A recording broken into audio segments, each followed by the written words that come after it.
नमस्कार भैया बहनों, आज की संस्कृत कक्षा में आप सभी का स्वागत है। नष्टः पुष्टः घटः इस पाठ का अध्ययन हम पिछली कक्षाओं से कर रहे हैं, जिस पाठ का हिंदी अर्थ हम पढ़ चुके हैं। प्रश्न 1, 2, 3 और 4 ये हम कर चुके हैं।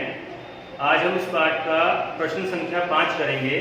प्रश्न 5 है संधि विच्छेदम कृत्वा नामपि लिख्यताम्। तो सबसे पहले समझने की आवश्यकता, संधि किसे कहते हैं? संधि कहते हैं जोड़ने को, ठीक है, योग करना, किन्हीं दो चीजों को आपस में जोड़ देना, वो संधि कहते हैं। तो यहाँ जो शब्द लिखे हुए वो पूरा शब्द लिखा हुआ है। और संधि विच्छेद किसे कहते हैं? विच्छेद कहते हैं उस जुड़े हुए शब्द को विच्छेद कर देना, अलग अलग कर देना उसको।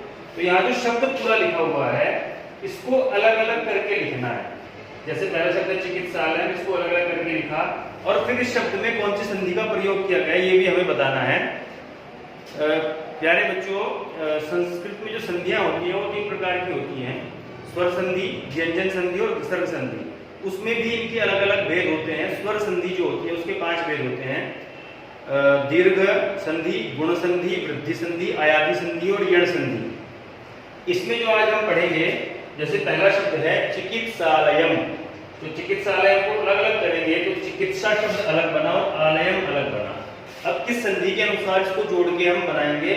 ये जो शब्द है चिकित्सालयम, इसमें दीर्घ संधि का प्रयोग होता है। दीर्घ संधि में क्या होता है? सूत्र आता है अतः स्वर्णे दीर्घ, अ के बाद यदि उसका स्वर्ण यानी उसके जैसा अक्षर सामने हो तो दोनों को मिला के दीर्घ हो जाता है। ये कुछ कंडीशन है।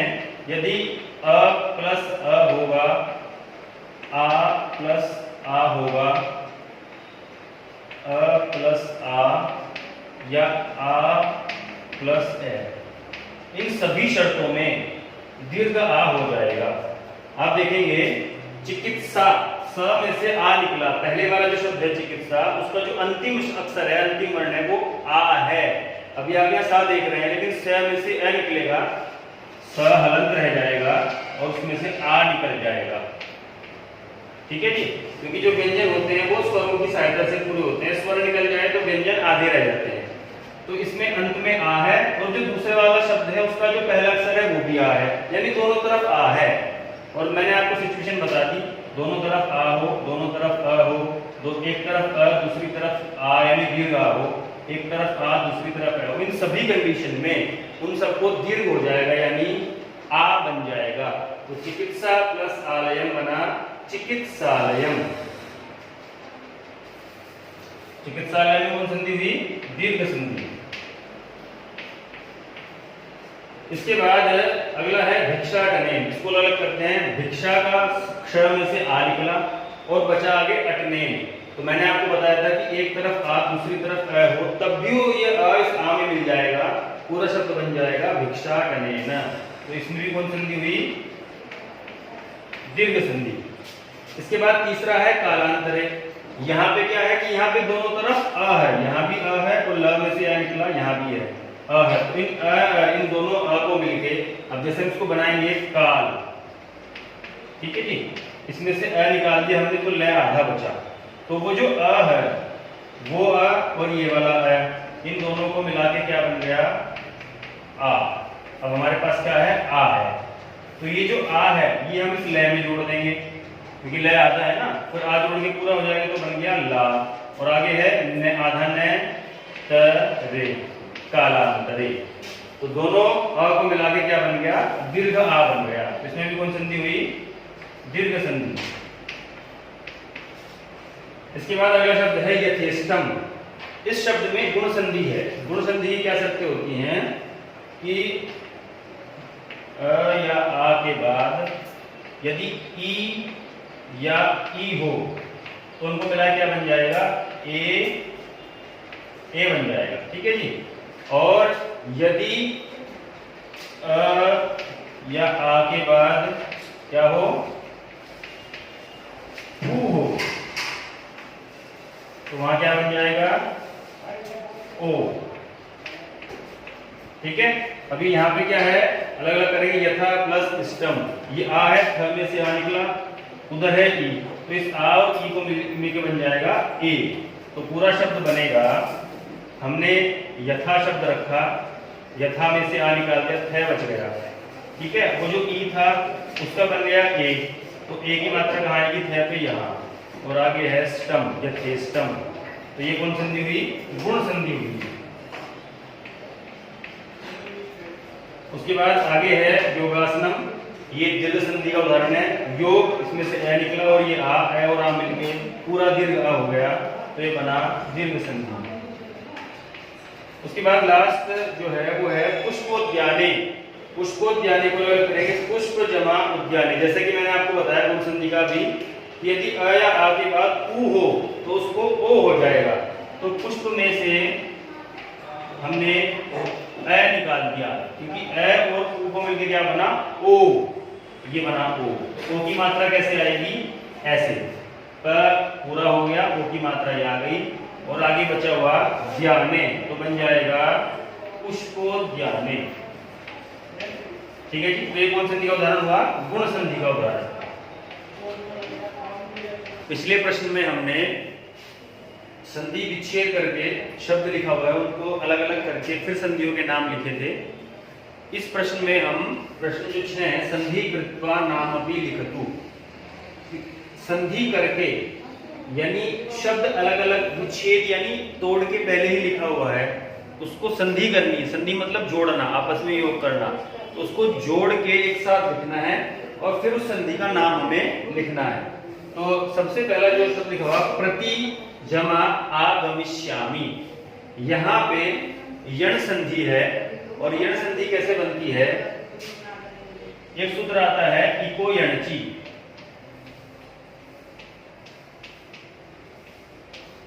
अर्थात ई उ री री, इनके बाद यदि अ या आ हो तो उनको ई को य, उ को व, री को र और री को ल, ऐसा आदेश हो जाता है। ठीक है जी, तो यहाँ पे प्रति शब्द में जो अंतिम वर्ण है वो है ई। जब हम इसको अलग करेंगे तब में से ई निकल जाएगा, और सामने है आ, तो यानी ई को क्या बन जाएगा, यह बन जाएगा, और यह कैसे बनेगा, हलंत, आधा यह। तो पहले लिखा हुआ है प्र, त में से ई निकला, आगे बना यह, और यह में हमने आ जोड़ दिया तो बना प्रत्या, और आगे फिर है गमिष्यामि, तो पूरा बना प्रत्यागमिष्यामि। ये है यण संधि।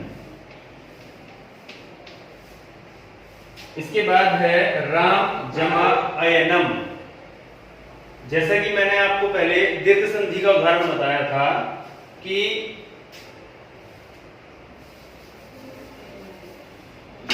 यदि पहले वाले शब्द का अंतिम वर्ण अ और दूसरे वाले वर्ण का प्रथम जो वर्ण है, पहला जो वर्ण है, पहला जो अक्षर है, वो दोनों वो भी अ हो, तो उन दोनों को मिला के दीर्घ संधि बन जाती है और वहां बन जाता है आ।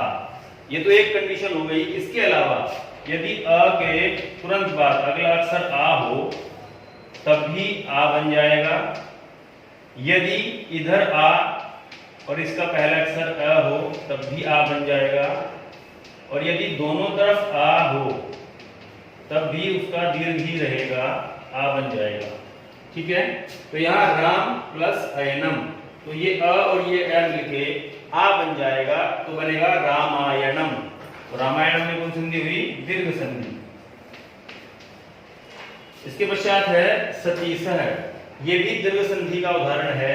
इसमें भी जिस प्रकार ये मैंने आपको अ प्लस अ यानी दोनों हर्स्व अ मिला के दीर्घ आ बन जाता है, उसी प्रकार यदि ई प्लस ई हो तो उसको दोनों को मिला के बन जाएगा दीर्घ ई, या दोनों तरफ दीर्घ ई है तब भी दीर्घ ही बनेगा। एक तरफ छोटी ई है यानी हर्ष ई है, दूसरी तरफ दीर्घ ई है, या एक तरफ दीर्घ ई है और दूसरी तरफ हर्ष ई है। इन सभी शर्तों में ई ही बनेगा।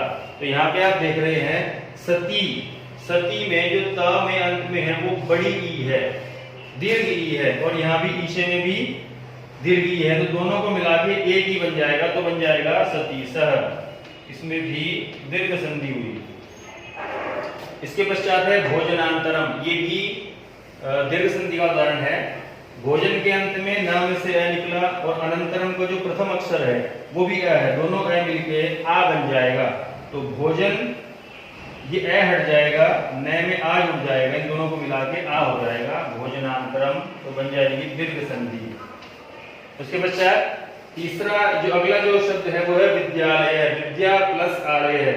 जैसे कि मैंने आपको बताया था कि दोनों शब्दों में यदि आ भी होगा दोनों तरफ तो भी मिला के दीर्घ होगा। यहाँ विद्या में से आ निकला, विद्या में से, और यहाँ आलय का, तो बना विद्यालय है। ये भी दीर्घ संधि का ही उदाहरण है। चिकित्सालय है, चिकित्सा प्लस आलय है, ये भी उसी की तरह। यहाँ चिकित्सा में श में से आ निकला, चिकित्सा आ, और ये आ दोनों मिलके चिकित्सालय है, ये भी दीर्घ संधि का उदाहरण है। अगला प्रश्न है प्रश्न संख्या 7, क्रियाया शुद्ध रूपम लिखतु। सामने जो आप वाक्य देख रहे हैं, इनकी जो क्रियाएं हैं यानी जो वर्ब है वो कहीं ना कहीं कर्ता के अनुसार नहीं है, जो गलत है, हमें उन्हें शुद्ध करके लिखना है। तो आइए देखते हैं। अहम विद्यालयम गच्छति। देखिए यहाँ वाक्यों को बनाने की एक सबसे बड़ी शर्त यह है कि जो वचन कर्ता में होगा, जो पुरुष और जो वचन कर्ता में होगा, उसी पुरुष और उसी वचन की क्रिया होगी। अगर ऐसा नहीं होता तो वाक्य वो गलत हो जाएगा। अहम विद्यालयम गच्छति, अभी जो अहम है शब्द, ये उत्तम पुरुष का एक वचन का रूप है, और गच्छति प्रथम पुरुष का एक वचन का रूप है। तो यहाँ पे गलत हो गया। मैंने सारी क्रियाओं को अंडरलाइन भी किया हुआ है। आपके पास जो पीडीएफ फाइल आएगी उसमें ये नीले कलर से लिखी हुई है, यानी कि जो गलत क्रियाएं हैं उन्हें हमें सही करके आगे लिखना है। तो गच्छति की जगह क्या आएगा, गच्छामि, जो कि उत्तम पुरुष की एक वचन की क्रिया है। ठीक है, तो वाक्य बनेगा अहम विद्यालय गच्छामि, मैं विद्यालय जाता हूं। अहम छात्रः अस्ति। अब यहाँ भी वही गलती है। अहम जो है वो उत्तम पुरुष का एक वचन है, और अस्ति जो है वो प्रथम पुरुष का एक वचन है। तो उत्तम पुरुष का एक वचन क्या बनेगा, अस्मि। अहम छात्रः अस्मि, मैं छात्र हूं। उसके बाद है त्वम पुत्र गच्छावः। तो यहाँ पे क्या जो है, त्वम जो शब्द है, ये जो कर्ता है, ये मध्यम पुरुष का एक वचन है, और गच्छावः जो है वो उत्तम पुरुष के द्विवचन की क्रिया है। तो हमें जिस प्रकार ये मध्यम पुरुष का एक वचन है, उसी प्रकार हमें मध्यम पुरुष की एक वचन की क्रिया यहाँ पे लगानी है। त्वम पुत्र गच्छसि, यहाँ पे है गच्छसि, तुम कहाँ जाते हो। आगे है आवाम किम पश्यामः। आवाम मैंने हम दोनों, किम क्या, अब पश्यामः जो है वो है उत्तम पुरुष के बहुवचन की क्रिया, और ये जो करता है आवाम हम दोनों, ये उत्तम पुरुष का द्विवचन है। ठीक है ना, तो द्विवचनी क्रिया क्या आएगी, पश्यावः। आवाम किम पश्यावः, हम दोनों क्या देखते हैं। उसके बाद है सह मोटरयानेन विद्यालयम गच्छसि। सह प्रथम पुरुष का एक वचन का कर्ता, वह मोटरयान से विद्यालयम, अभी जो गच्छसि है ये आप देखेंगे ये किसके साथ आ रखा, त्वम के साथ, ना कि सह के साथ। और त्वम जो है वो मध्यम पुरुष का एक वचन का कर्ता है, इसलिए जो गच्छसि हुई ये भी मध्यम पुरुष के एक वचन की क्रिया हुई। हम यहाँ पे लगाएंगे प्रथम पुरुष के एक वचन की क्रिया, सह मोटरयानेन विद्यालयम गच्छति। इसके बाद है वयम देवान नमामि। वयम यानी हम सब, देवान देवताओं को, तो वयम जो है वो उत्तम पुरुष का बहुवचन है, हम सब, और नमामि जो क्रिया है वो उत्तम पुरुष के एक वचन की है। तो यहाँ पे हमें बहुवचन क्रिया लगानी है जो है नमामः।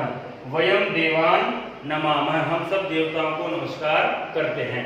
तो भैया बहनों, आज हमने संस्कृत में ये नष्टय प्रत्यय घटय इस पाठ के 3 प्रश्न किए हैं, प्रश्न संख्या 5, 6 और 7। और आज जो है ये पाठ पूर्ण होता है। इन प्रश्नोत्तर, इन जो प्रश्न हमने किए हैं, इन्हें आप अपनी अभ्यास पुस्तिका में लिखकर इन्हें याद कीजिए। धन्यवाद, आपका दिन शुभ हो।